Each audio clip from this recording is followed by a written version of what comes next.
This is in response to Rachel Maddow's segment from last night, Tuesday, March 24th, 2015. Prompt U.S. withdrawal of troops from Afghanistan is causing some problems. So Rachel's trying to do two things in this thing, and I think it's very important to reiterate that she's tying them back to the George Bush administration. So the first thing she wants to talk about is that since 1972, we have the only people who have been elected on the Republican side has had a Bush on the ticket. George Bush in 80, 84, and 88, and George Bush Jr., whatever you want to call him, in 2000 and 2004. And so this would be the continuation if Jeb were to get elected. Which would, what does that say about the Republican Party, and what does that say about a dynasty, and what does that say about the American people electing the same person or someone from the same family, even though Hillary would just be a continuation also, but not nearly quite as much because you have two well, let's not get into that. So Rachel wants to talk a little bit about Jeb getting in. Jeb has sucked the life out of everyone else once he got in. He sucked all the money out of Texas, according to her, from Ted Cruz and Rick Perry. Sucked all the money out of Florida from Marco Rubio, and sucked all the money out of New Jersey from Chris Christie. And maybe he has, maybe he hasn't. It's coming up on April 1st. We'll see how much money they got.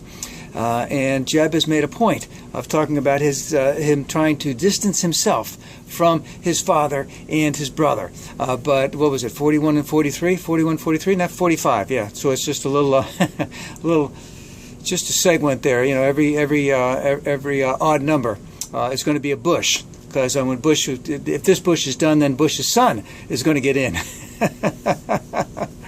And this Bush, meaning Jeb Bush, has made a big point about how he's going to be his own man. And Rachel brings up a couple things. Number one, yes, he is going to be his own man as far as it serves him. But right now he has some foreign policy advisors, and I think she said, and I think this has been written about before, that 19 of the 21 are holdovers from Bush 1 and Bush 2, so to speak. So how is he going to be his old man, and how is he going to be his own man in foreign affairs when most of his advisors are coming from his brother's and his father's administration, at least in terms of his advisory thing? And this ties into the Afghan thing. This ties into Iraq. Also, that tomorrow night there's going to be a headliner somewhere in Texas, and George Bush, meaning I don't know, Baby Bush, whatever you want to call him. The one from 2000 to 2008 is going to speak at it. It's $100,000 a plate or a couple or something. It's supposed to raise a lot of money for Jeb.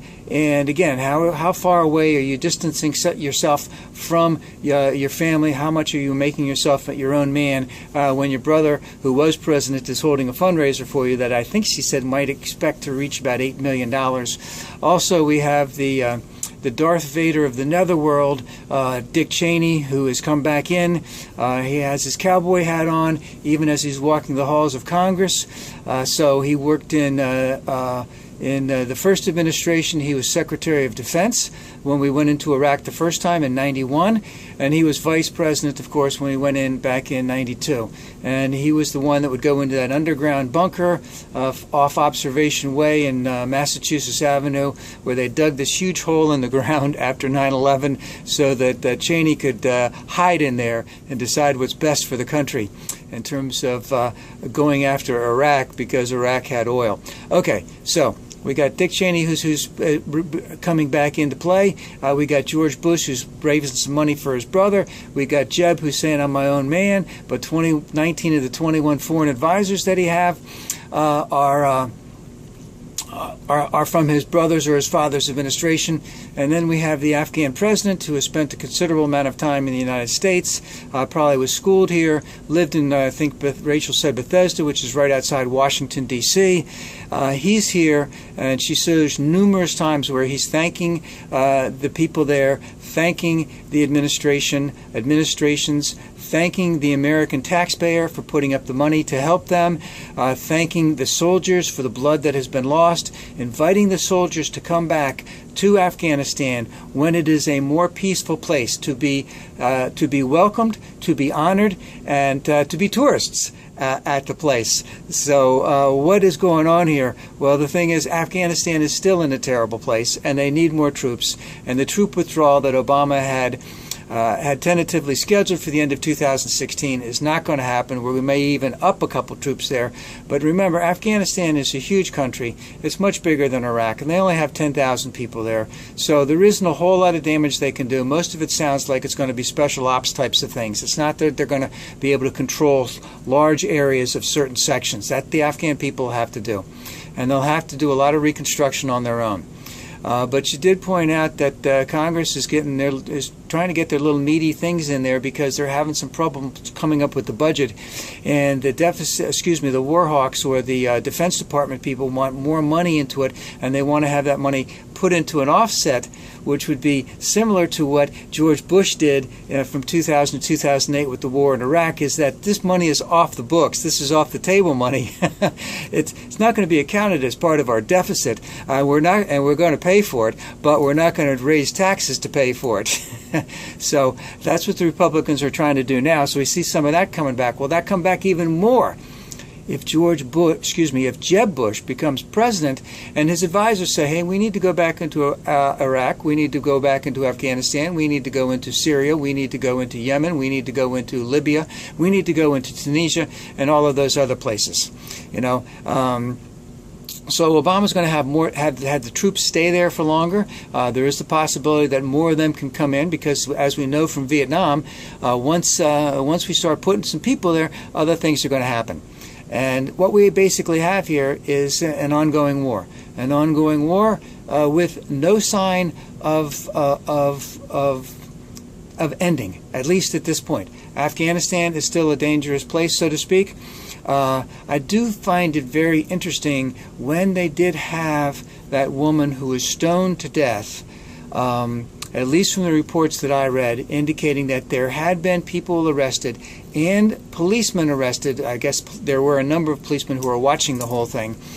And that when this woman was going to be buried, because women have no rights in Afghanistan, is that she was carried by women. Her coffin with her in it were carried by women, and they went in the mosque. There were a number of things that were not the protocol of what women should be doing in Afghanistan, and they stood up. I wonder if this might be, I think the Washington Post had an article on that today, which I haven't seen. I wonder if this could be the beginnings of let's just say, more women's rights in Afghanistan. But it's hard to have women's rights in Afghanistan when they can do these types of things to you. In fact, I just had a picture the other day of women who'd been thrown acid on by their husbands. But just getting back to the whole Afghanistan thing, there's a lot of things going on there. They are making a trudge, but it's still a dangerous place. And the Afghan government is probably not able to exist on its own outside of being the mayor of Kabul without U.S. help. So we have an ongoing war. So we have an ongoing war in Afghanistan, and also we have pilots from the U.S. who are not part of the initial bombing of Tikrit, but my understanding is now from Rachel's show that they are part of surveillance. We have pilots who are going over to Tikrit for surveillance to help out the Iraqis, who are mostly the number of troops I understand was like 23,000, 3,000 Iraqi forces, 3,000 Sunni tribesmen, and about 20,000 Shia militiamen, who are being led by an Iranian general from the Quds Force, so therefore they're being trained for and led by Iranians. So, strange bedfellows all over the place. If it can help bring a peace, I guess that's what's got to happen. Iran also wants to get rid of, wants to have the sanctions lifted. This is a good sign for them.